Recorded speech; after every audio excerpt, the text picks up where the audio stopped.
नमस्कार, welcome back. 15 अगस्त से पहले कुछ बहुत बड़ी चीजें, 6 चीजें हैं जो भारत के खिलाफ होंगी और मोदी जी इसमें से कैसे भारत को सेफली बाहर निकाल के लेके जाएंगे, इसके बारे में बात करते हैं। क्योंकि 15 अगस्त आने में अभी कुछ दिन रह गए हैं। एक ग्लोबल तूफान है, एक सुनामी है जो power centres of New Delhi, Washington, Islamabad, तुर्की और इवन की मिडल ईस्ट के अंदर वहां पे होनी शुरू हो गई हैं। जो इंटेलिजेंस की एजेंसीज हैं सारे कंट्रीज की, वो हाई अलर्ट के ऊपर हैं कि कुछ बड़ा भारत में होने वाला है, ऑपोजिशन की तरफ से और मोदी जी की तरफ से। अगस्त 11, 12 और 13 ये 3 दिन वो हैं जो कि बहुत ही क्रिटिकल हैं। यहां पर जियोपॉलिटिकल जो मैप है साउथ एशिया का, वो रीराइट होने वाला है। इसलिए economic war, military war, terrorism वाला वॉर और यहां तक कि लिब्रांडो ने भी आपके खिलाफ, भारत के खिलाफ एक युद्ध को छेड़ दिया है। पार्लियामेंट के अंदर हो या पार्लियामेंट के बाहर, एक घमासान है जिसको क्रिएट करने की कोशिश की जा रही है। आपको लगेगा शायद ये सिर्फ एफसीआरए का जो बिल गवर्नमेंट लेके आने की कोशिश कर रही है उसके कारण है, तो आप बिल्कुल गलत हैं। इसके पीछे बहुत और रीजंस भी हैं। जो ग्लोबल पावर्स हैं, जो ऑपोजिशन है भारत की, उनको लगता है कि एक ओपनिंग मिल गई है उनको कि किस तरह से पूरे देश में आग लगा के रखी जाए ताकि मोदी जी को गिरवाया जाए। मोदी जी के खिलाफ ये सबसे बड़ी मुहिम है। पिछले 12 साल में हमने इतनी बड़ी कोऑर्डिनेटेड वे से सारी तरफ से एक घेराबंदी नहीं देखी। मैं ये घेराबंदी भी आपको समझाऊंगा। और दूसरा, ये इतना रेटल्ड क्यों है, उसका रीजन एक तो ये है कि जो मोदी गवर्नमेंट है, उन्होंने पार्लियामेंट के अंदर एक स्ट्रिक्टली इन्होंने एक विप जारी कर दिया। ऑपोजिशन पार्टी ने भी विप जारी किया है, यानी कि हर सिंगल मेंबर ऑफ पार्लियामेंट वो प्रेजेंट होना चाहिए वोटिंग करने के लिए। और ये सिर्फ एफसीआरए बिल का बिल नहीं है दोस्तों, 4 बिल हैं जो वहां पे आने वाले हैं और चारों के चारों ये मैसिव है।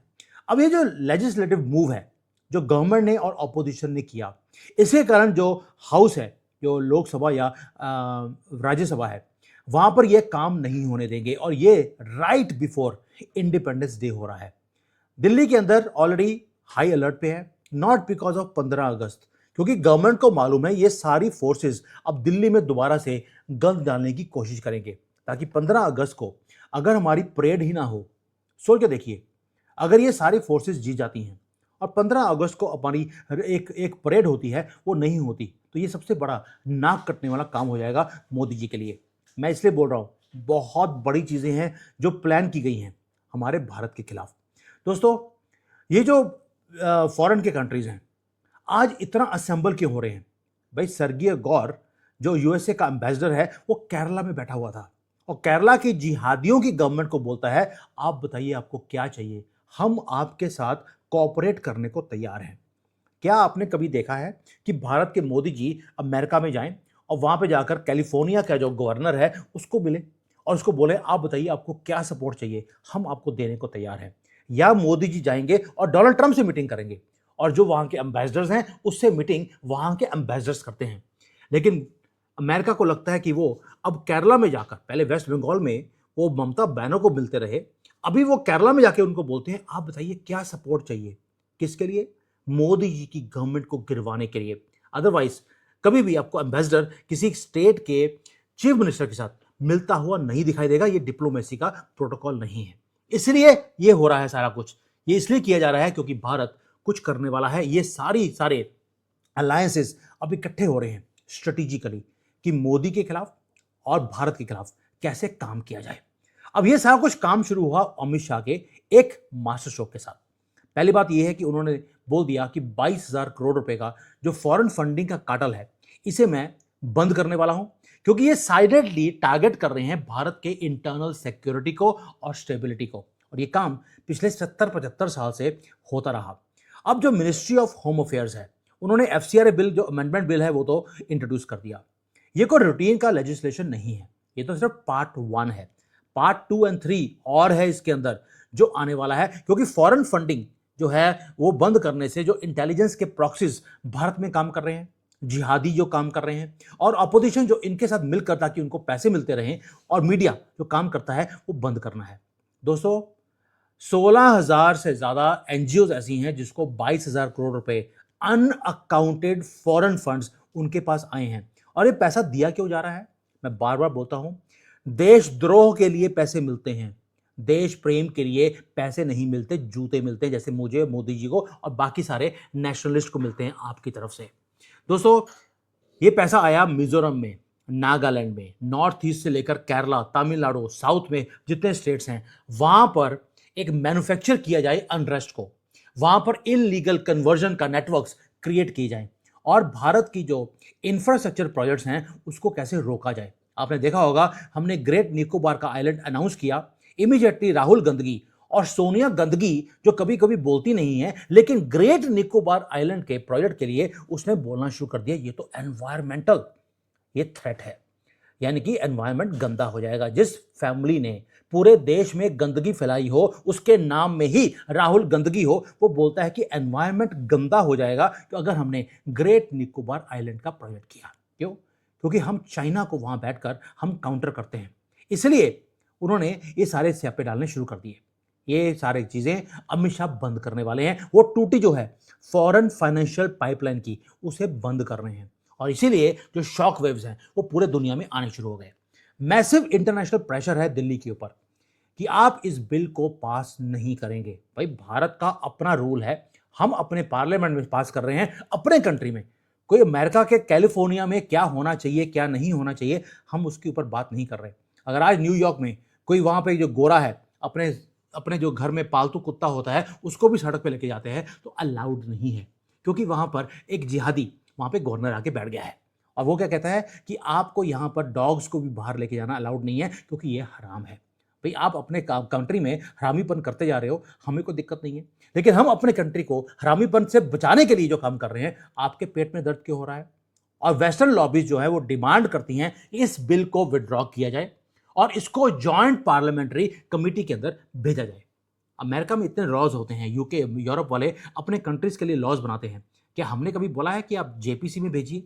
लेकिन इनको लगता है कि इनको एक हक है भारत के अंदर हर चीज में इंटरफेयर करने का, क्योंकि हमारी प्रीवियस गवर्नमेंट ये अलाउ करती रही। और इंडियन गवर्नमेंट का रिस्पॉन्स क्या था? It was uncompromising. भारत के जो एक्सटर्नल अफेयर्स के हमारे मंत्री हैं, उन्होंने डायरेक्टली वेस्ट को बोला कि आप अपने घर के अंदर जो लॉज बनाते हैं उसकी तरफ देखिए। यूएसए है, यूरोप है, आपने एग्जैक्टली यही एफसीआरए बिल के ऊपर रिस्ट्रिक्शंस जो है, ये कि फॉरेन फंडिंग के ऊपर आपने रिस्ट्रिक्शंस अपने कंट्री में लगाई हैं, लेकिन भारत जब इसको रिस्ट्रिक्शन लगाने की कोशिश कर रहा है तो आप बोलते हैं कि ये आप कर नहीं सकते, ये हमारा इंटरनल सिक्योरिटी का मामला है, who are you, get the hell out of here. ये हमारे जयशंकर जी का आंसर इनके मुंह के ऊपर है। अब जब फॉरेन पावर्स ने देख लिया कि भारत तो सुनने वाला है नहीं, तो इन्होंने क्या किया, 100% का टैरिफ का हमारे ऊपर लगा दिया एक टैग कि अगर आपने $100 का तेल खरीदा तो आपके ऊपर $100 की पेनल्टी लगाई जाएगी। जितना तेल आप खरीदेंगे उतनी ज्यादा पेनल्टी आपके ऊपर लगाई जाएगी, ताकि आपको इकोनॉमिकली आइसोलेट किया जाए, हमारी एनर्जी सिक्योरिटी को खतरे में डाला जाए।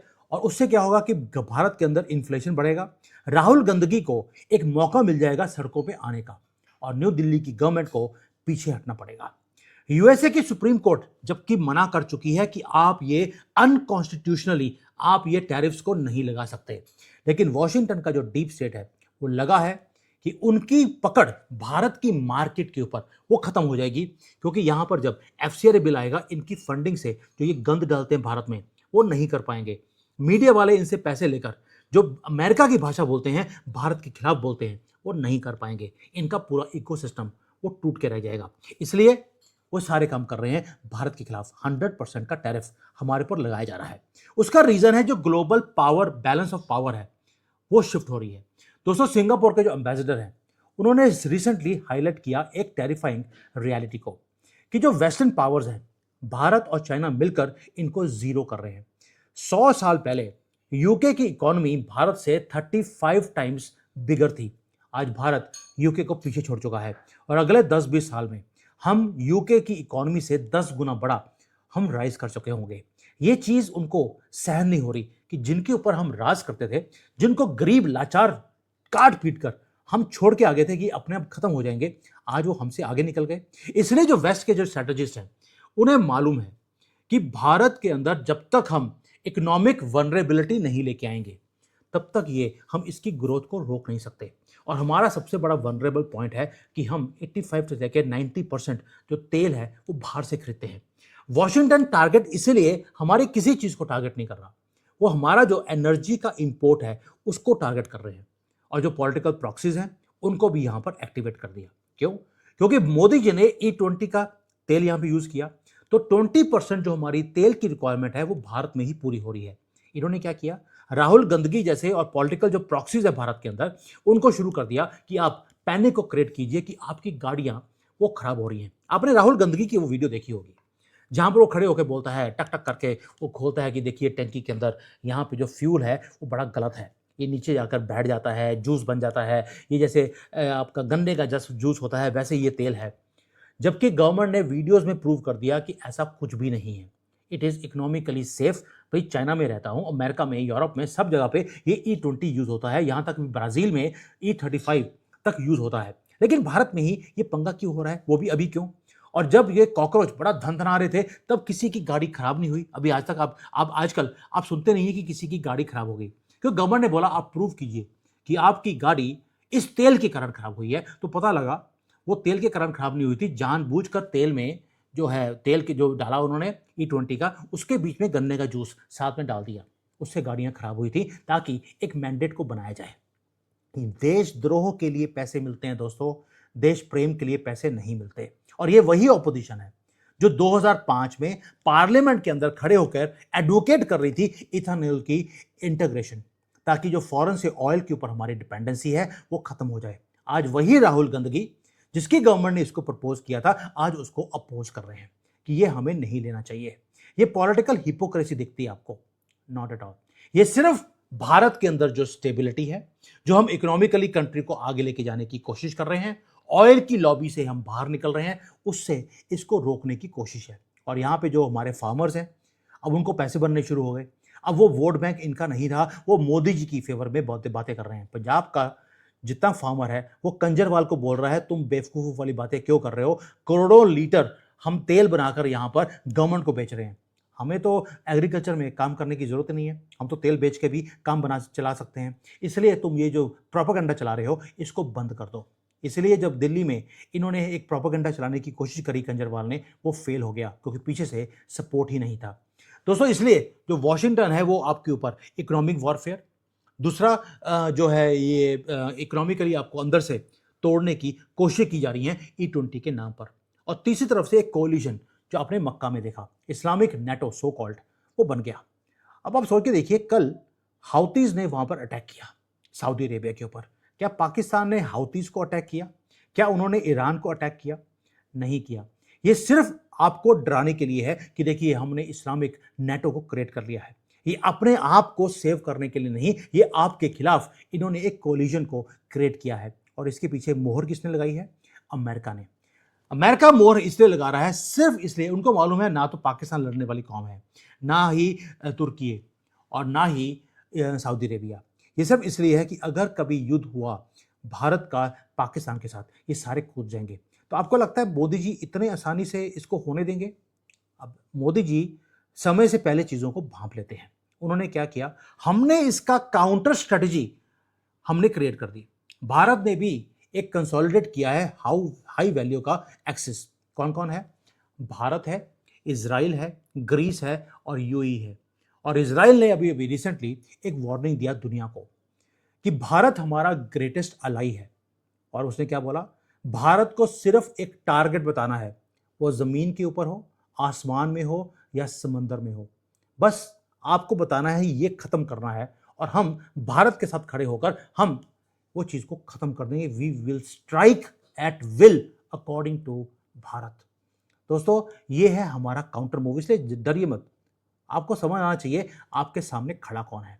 मोदी है वो, ये मनमोहन सिंह या राहुल गंदगी नहीं है। अब ये तो हो गया जो आपके अगेंस्ट और आपके फॉर जो आप काम कर रहे हैं।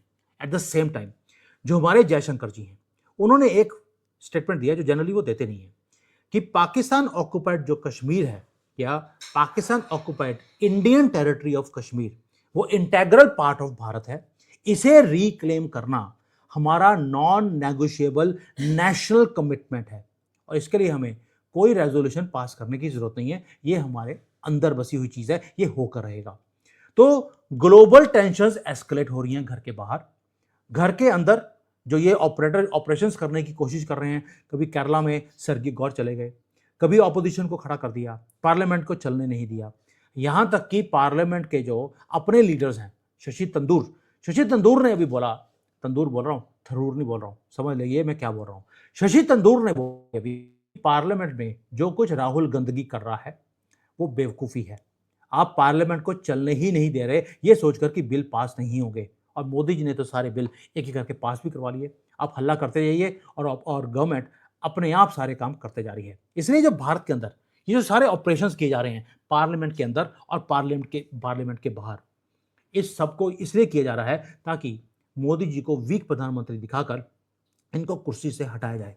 दोस्तों, जो जंतर मंतर में जो कुछ हुआ आपने देख लिया, वहां पर अब पुलिस जो है वो एक एक कर इन सारे को फेशियल रिकॉग्निशन के थ्रू इनको पकड़ रही है, इनको आइडेंटिफाई किया जा रहा है। और पता लगा कि यूपी के अंदर जो फेमस या इनफेमस उनका जो मुकीम काला गैंग है वो भी वहां पे पहुंचे हुए थे। यानी कि इन्होंने खालिस्तानी, इन्होंने आईएसआई के जो लोग हैं, ऑपरेटिव्स हैं, इन्होंने जिहादी 30 करोड़ में से कुछ लोगों को पकड़ा।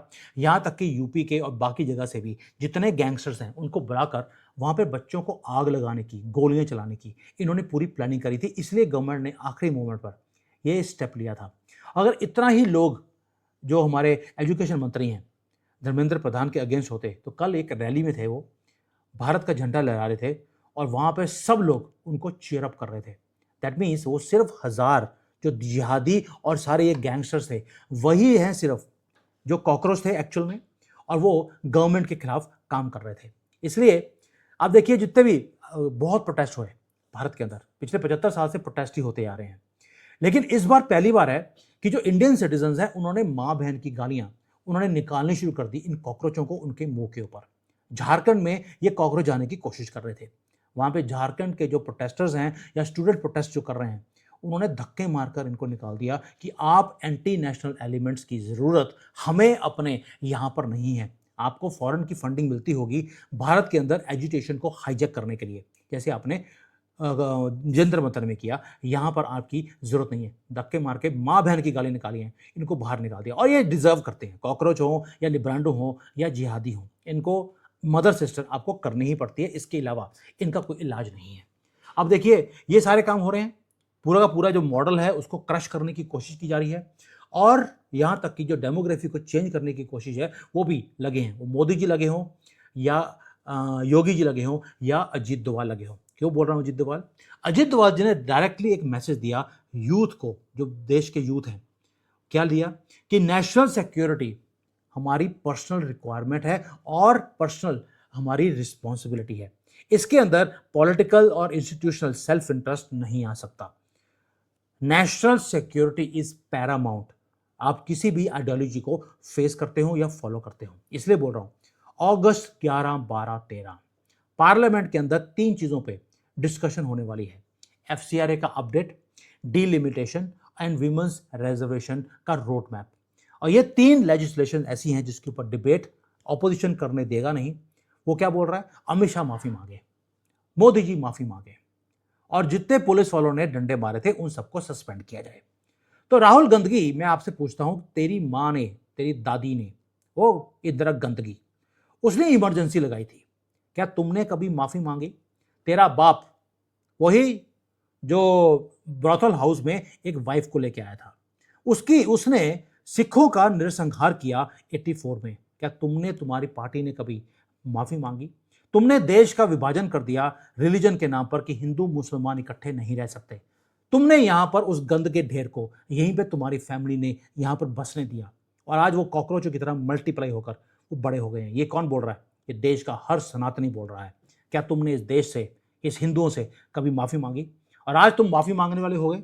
और कितने और पाप हैं तेरी फैमिली के, कभी चाइना को जमीन दे दी, कभी श्रीलंका को, और कभी म्यांमार को, और कभी चाइना को, सबको तुमने जमीनें दी हैं, कभी पाकिस्तान को भी। क्या तुमने इस देश से कभी माफी मांगी? और आज तुम बोलते हो कि तुम इतने बड़े वो लीडर बन गए हो कि तुम, मोदी जी और अमित शाह तेरे सामने माफी मांगे। पहले तू अपनी माफी मांग, उसके बाद देखेंगे कि हमने कोई गलत काम किया था या नहीं किया था। जैसे तुम्हारी पार्टी बोलती है जो हुआ सो हुआ, तो हम भी बोलते तेरे मुंह पे जो हुआ सो हुआ। जाके अपनी पोल डांसर माँ के पास बैठकर रोना शुरू कर। दोस्तों, ये रिप्रेजेंट नहीं करते, ये जो ऑपोजिशन लीडर्स हैं राहुल गांधी और कंजरवाल जैसे लोग, ये भारत को रिप्रेजेंट नहीं करते, ये उन जिहादियों को रिप्रेजेंट करते हैं जो भारत के टुकड़े होना देना चाहते हैं और जो बाहर की पावर्स हैं इन्हीं को यूज कर कर वो भारत को तोड़ना चाहती हैं। ये जो 3-4 दिन है ये आग लगने वाली है, ये प्रेशर आपके ऊपर बनता रहेगा। ये कभी बोलेंगे यूपीए के अंदर जो जो टैक्स लगाया जा रहा है जो कि लग नहीं रहा, ये जी आपके ऊपर ट्रांजैक्शन चार्जेस लग जाएंगे, ये अमेरिका के कहने पर उनके प्रेशर के ऊपर वो लगाए जा रहे हैं। कल गवर्नमेंट ने उसको भी नकार दिया कि ये सारा प्रोपागेंडा राहुल गांधी इसलिए कर रहा है क्योंकि उसके पास उसको मौका चाहिए कि गवर्नमेंट को गिरवाना कैसे है। ये कौन कर रहा है? कभी इस्लामाबाद के कहने पर, कभी तुर्की के, कभी सऊदी अरेबिया, कभी अमेरिका, कभी चाइना। बाप ही इतने हैं क्योंकि माँ पोल डांसर थी, शौक पड़े थे उसकी माँ के। दोस्तों, ये जो हिडन प्रॉक्सीज हैं ये गली गली में आज ऑपरेट कर रहे हैं भारत में आग लगाने के लिए। और न्यू दिल्ली के अंदर मैसेज बड़ा क्लियर है, हम अपनी सॉवरेनिटी, हमारा सिक्योरिटी ऑफ एनर्जी और हमारी डेस्टिनेशन वो हम शेप करेंगे। तुम्हारे पास कोई पावर नहीं है, ना ही तुम्हें हम बोलने की पावर या इजाज़त देते हैं। तुमने भौंकना है, भौंकते रहो, जैसे दिन में 5 बार तुम डड्डू पोस्ट बन के भौंकते हो। और तुम्हारे प्रॉक्सीज जो तुम्हारे आका हैं वो बैठे हैं अमेरिका में, वो अगर ये काम करने की कोशिश कर रहे हैं, हमें फ़र्क नहीं पड़ता। हम वही करेंगे जो नेशनल इंटरेस्ट में हमें करना पड़ेगा या हमें करने की ज़रूरत है। तो दोस्तों, ये थोड़ा सा बम्पी राइड है, ये 15 अगस्त तक की, इसको आप आराम से पास कर लीजिए।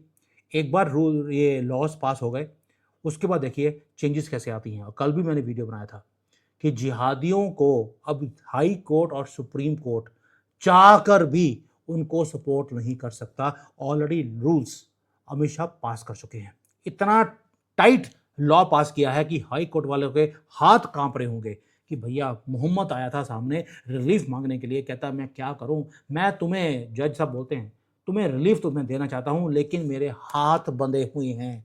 वैसे ही जैसे सनातनियों के हाथ 75 सालों से इन्होंने बांध कर रखा है, अमित शाह ने इनके हाथ और साथ नीचे वाला भी बांध के रख दिया है। थैंक यू, जय हिंद, वंदे मातरम।